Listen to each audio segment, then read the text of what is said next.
Salut les amis et bienvenue sur cette nouvelle vidéo YouTube. Alors qu'est-ce que je suis en train de foutre? On est sur le premier épisode de Run and Talk. Générique. Maman et papa, à vos marques, prêts, partez! Papa Pig est passé en tête. C'est trop beau, non? Allez, 3 km. C'est dur là. Aux États-Unis, non là j'abuse, mais en Espagne. Je fais un marathon de New York. 700 balles le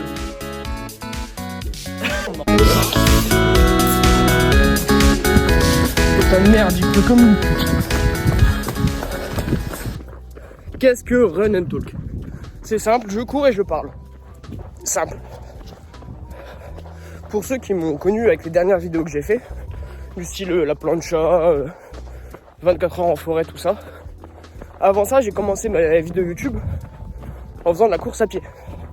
Et dans le vidéo vlog, j'ai dit cette phrase-là par rapport au marathon. Et donc là, je suis clairement en pleine préparation marathon. Aujourd'hui, je suis tout seul parce que mon copain lundi bosse. Du coup, je m'entraîne tout seul. Je me rentraîne avec lui ce soir. Mais là, je fais 2h30 tout seul. Sans allure. Et j'ai eu cette idée de faire un podcast un peu, Run and Talk, pour expliquer un peu mes ressentis au bout de 2 mois d'entraînement, mon objectif, tout ça. Et donc bienvenue dans l'épisode 1. Pas vraiment penser à dire quelque chose de précis ou quoi que ce soit. En courant, ça nous amène à parler sur des sujets qu'on n'y pense pas forcément de base. C'est pour ça que j'aime bien courir. Tu réfléchis un peu à tout, à rien. Et avant toute chose, le plus important, c'est pourquoi est-ce que je m'entraîne à faire un marathon à seulement 22 ans. Le dépassement de soi, parce que quand tu arrives à 30 km et que tu tapes le mur, réussir à mentalement passer au-dessus, réussir à battre tes propres limites, c'est dans la course à pied, mais ça va servir dans la vie de tous les jours, au travail, avec tes enfants, sur ta façon de penser, ta façon de voir tout. Je trouve ça tellement important de pas juste s'exprimer et dire on s'en fout de ce que je viens de dire, on s'en fout de tout ça. Non, tu dois avoir un contrôle sur tout. C'est ça qui fait que t'es un grand bonhomme. Donc moi, dans le but de faire ce running talk, c'est de parler un peu de tout ça. Mes ressentis sur ma vie personnelle, professionnelle, courir, tout ce que je ressens un peu. Alors là, je suis tout seul pour ce premier épisode, mais s'il y a des gens, même ceux qui regardent les vidéos, si vous voulez venir parler avec moi, dire vos ressentis, n'hésitez pas. Vous marquez en commentaire, vous allez sur mon Instagram ici et dans la description. Si vous avez des choses à dire, si vous avez besoin de parler, si vous avez une situation particulière, n'hésitez pas. Donc là, ça fait maintenant 2 mois que je me rentraîne avec Dylan pour se préparer ce marathon. Et au début, c'était très dur, que ce soit pour lui ou pour moi. Beaucoup plus pour lui. Il a commencé avec une douleur à la cheville. Je pensais qu'il allait du coup abandonner parce que il forçait dessus. Il avait énormément mal. Mais il a réussi à passer au-dessus de sa douleur. Et depuis, il court bien. Il s'est même énormément amélioré. Au tout début, on a commencé à s'entraîner. Il a fait un 6 km. Et le 6 km, il l'a fait en je sais pas combien de temps. Mais par contre, il a refait le parcours il y a 3 jours. Et il a gagné 12 minutes. 12 minutes en 2 mois. C'est magistral. Comme quoi, du moment où tu as l'impression de ne pas t'améliorer, etc., mais tu t'améliores. Moi, j'ai l'impression de m'améliorer là. Mais quand j'ai repris, je pouvais pas courir 2 heures. Et là, je suis en train de faire une séance de 2h30 en parlant. Alors, je suis un peu essoufflé, mais on comprend ce que je dis. Et j'ai une bonne allure quand même, je pense. Je devrais pas être loin des 6-10, 6-15. Donc voilà. Moi, mon ressenti pour l'instant, c'est que je me suis énormément amélioré. Et j'ai battu 2 fois mon record sur 5 km. J'ai battu mon record sur 15, sur 20. Et sans forcer. Là, il y a bientôt un trail de 12 km que je vais filmer en compétition à Agnès.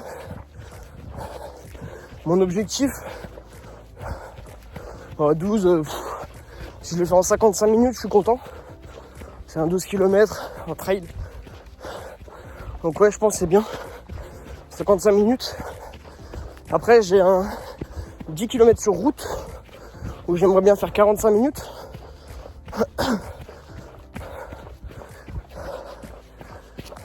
Et ensuite, j'ai un 5 km en compétition encore, où là mon but c'est de dépasser la barre des 22 minutes. Donc ça commence à être un gros niveau. Et après j'ai un semi-marathon sur route. Et j'aimerais bien faire,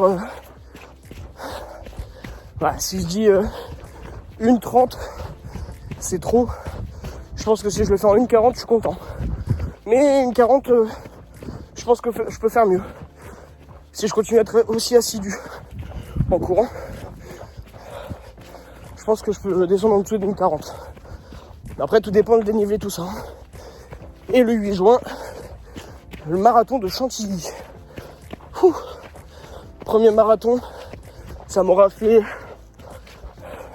6 mois d'entraînement, ce qui est normalement largement suffisant, au moins pour le finir. Après bon, moi le marathon j'aimerais bien le faire en 3:45, c'est à peu près ça mon objectif. Je viens de voir Bambi de courir devant moi. J'espère que la chasse elle est pas ouverte, hein. Le dépassement de soi c'est tellement important. Là je suis en forêt déjà, une demi-heure de course à pied, il reste 2 heures. Et je continue dans la forêt avec des côtes, des descentes. J'habitue mon corps à l'effort. Là 2h30, je sais pas, je vais peut-être faire 25 km. Et demain je vais bosser. Ce soir je recours avec Dylan. Je veux vraiment habituer mon corps à la souffrance pour que ça devienne un plaisir, même si c'est déjà le cas, mais sur des plus courtes distances. Là, je me suis pris une cuite il y a 2 jours. Le lendemain j'étais en repas de famille, c'était honteux, j'étais une larve. Du coup là j'ai décidé d'arrêter toutes ces conneries. Il me reste 3 mois, 4 mois d'entraînement avant le marathon. Je peux plus faire de conneries. Nutrition, je peux encore, même si je mange pas de la merde en général, mais je peux continuer à pas trop faire attention. Encore ce mois-ci, le mois prochain, mais après c'est foutu. C'est reparti pour un entraînement de professionnel. Le marathon c'est tellement dur. Quand on s'entraîne pour le semi-marathon et qu'on passe directement sur le marathon, c'est tout autre comme engagement en fait. Déjà le semi-marathon, tous les jours je courais, j'en pouvais plus, même si j'ai performé comme je voulais. À la fin, premier trail, 21 km avec 452 D+, je le fais en 2h02, et j'étais très content. Mais là, c'est un autre engagement le marathon. Quand tu dois jongler entre le travail, ta fille, ta femme, c'est dur. Et je regrette clairement pas. C'est tellement un sport important. Tu te te reconcentres sur toi-même. Tu veux toujours aller plus vite, plus fort. Quand t'as pas envie, que t'es là, tu mets tes chaussures, t'as qu'une envie, c'est de les enlever. Tu y vas quand même, sous la pluie, sous le vent, sous la neige. Et je dis ça parce que pour l'instant, on est en hiver. Et dès qu'il va faire trop chaud, on va faire 5 km, on sera étouffé par la chaleur. Ce sera pareil, on va galérer tout autant. Il n'y a pas un moment où t'es bien en course à pied. Et au final, là où t'es le mieux, c'est quand t'es dans l'inconfort. Et c'est ça qui est magique. Tu souffres. Et en fait, plus tu souffres, plus tu t'améliores. Et pas que en course à pied. Dans ton mental de tous les jours. J'ai arrêté de fumer la cigarette grâce à ça. Ça fait 2 mois que je touche pas une cigarette. Et je le ressens tout de suite. C'est magique. Bonne grosse descente là.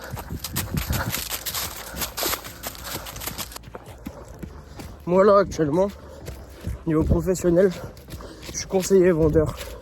Et je parlais avec une cliente.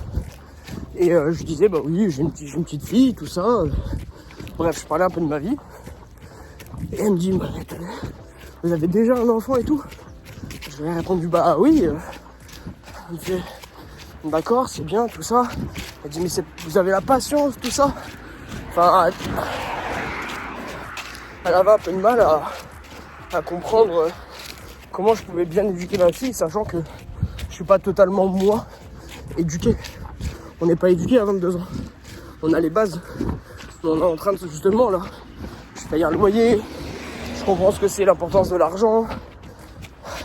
Qu'on n'a pas tout comme ça. Bref. Je m'éduque là actuellement. En même temps, j'éduque ma fille. Et comme je lui dis, mais tout s'apprend en fait. J'apprends sur le tas. Je vais faire des erreurs, mais quand ma fille elle aura 10 ans, j'en aurai 30. On aura 20 ans d'écart quoi. C'est magique. C'est-à-dire je vais pouvoir jouer avec elle. Elle va pouvoir m'apprendre des trucs. Je serai pas trop vieux pour découvrir des choses. Et ça c'est important. Je préfère faire mon enfant à 20 ans, 25 ans et faire des erreurs plutôt qu'avoir un enfant à 40 ans, de presque tout savoir sur la vie, mais que par contre il y a tellement un décalage sur mon recul sur la vie et sur mon bébé qui vient d'avoir 3 mois, tu vois, que du coup ce sera déjà une autre génération, la génération Oméga. Et puis clairement moi je suis en train aussi beaucoup d'apprendre sur moi parce que j'ai un bouclier de 19 000 couches. Je suis jamais en train de crier, je suis jamais en train de pleurer, je suis jamais en train de m'énerver. J'essaie toujours de relativiser, d'être optimiste, de voir toujours la vie du bon côté, comme Kinvey. Mais le problème c'est que vu que je suis le seul à penser comme ça autour de moi, les gens ils me prennent pour un fou. Je suis là, je dis oh le marathon, je vais l'exploser en 3,20, tout ça, et tout le monde me dit non. Et je suis là en mode si, et je m'en fous. Je sais que je vais avoir tort, mais comment savoir si j'ai tort si je le fais pas? Comment je peux viser haut, mais me dire que je vais pas réussir? Non, moi je vise haut, et je veux réussir. Et si j'y arrive pas, j'aurais fait mieux que si j'aurais visé bas et que j'aurais optimisé mon record. Je prends la course à pied. Quand j'ai fait mon semi-marathon en trail, au début je voulais faire 2 heures. Puis après, 2 semaines avant, je me suis dit bon, ça va peut-être être un peu dur, je vais dire 2,15. Et puis à une semaine de la course, j'étais là en mode bah, en fait je vais juste finir la course. Et je l'ai fait en 2h02. Comme quoi, c'était possible. Je suis 2 minutes de retard, mais le principal c'est que je l'ai fait quoi. Et je serais parti à la base des bases sur 2,15. Et au final j'aurais fait 2,10.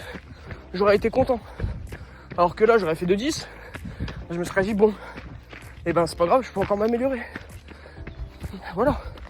Donc je préfère viser haut, quitte à rater. Parce que je m'en fous de rater. sérieux. C'est pas trop beau. Il fait tellement beau. C'est un kiff total. Je suis en 6 de moyenne. Je force pas. C'est incroyable. Oh là là, le soleil. Oh, quel plaisir. Putain, ça commence à être dur. Là, j'ai des picotements dans les pieds. C'est chiant, ça. Là, vous voyez, un exemple pur. C'est la simple motivation. T'arrives à la moitié de ta séance. Sur une sortie longue. Très longue pour le coup, 2h30. Et tu te reposes un peu en question. T'es en mode, mais pourquoi tu fais ça? Pourquoi tu souffres? Mais la réponse, elle est simple. La réponse, elle est juste là. Le soleil, la forêt, l'air, la remise en question. Penser un peu à tout. Wesh. Je suis où là?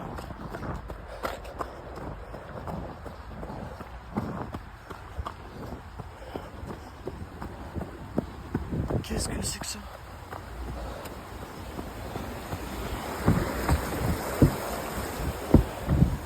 Wesh. Je sais pas si on a bien vu, mais il y a une maison abandonnée avec un liseré de rivière. C'est incroyablement beau. La maison, elle est abandonnée en plein milieu de la forêt. Enfin, rien que pour ça. Putain, je kiffe courir, découvrir des endroits. Oh là là là là. Ça m'a refait là, ça y est. Et j'espère que... Excusez-moi, ça commence à être dur de parler. J'espère que vous avez des objectifs, vous, dans la vie. Et pas des objectifs que atteignables. Moi, j'ai des objectifs tellement durs. Mais putain, il y a un bon. Je vais faire un bon and talk là. Bon and talk. Vous avez vu dans quoi je cours, il y a un bon ici. Chelou, hein. Moi, j'ai des objectifs tellement hauts. Moi, mon but, c'est d'acheter une maison, 2 maisons, les revendre, en acheter 4, les revendre, en acheter 5. Ça, c'est mon vrai but, hein, dans la vie. Mais c'est tellement dur maintenant. La vie est tellement chère. Même si t'en achètes 2, tu vas payer des impôts. Tu vas payer ça. Tu vas payer ça. Et puis au final, tu n'auras rien. Mais pour tes enfants, tes petits-enfants, ils auront rien à payer. Ils auront déjà des baraques. Vu que j'ai pas eu ça, moi, j'aimerais tellement leur offrir ça. Bon, allez. C'est l'heure de la côte gigantesque qui s'arrête jamais. Bon, j'espère que cet épisode de Rain Talk vous aura plu. Là, je suis à la fin de ma séance. Donc, voilà, on a abordé quelques sujets importants pour moi. Donc, voilà, je sais pas si ça va être bien. Je sais pas si ça va être audible entre le vent, le souffle et tout. Mais l'intention y est. Il y a de gros concepts de vidéos qui arrivent là. Là, si j'ai fait une petite pause d'1 mois, mais ça arrive fort, je vous promets. Restez connectés. Générique de fin.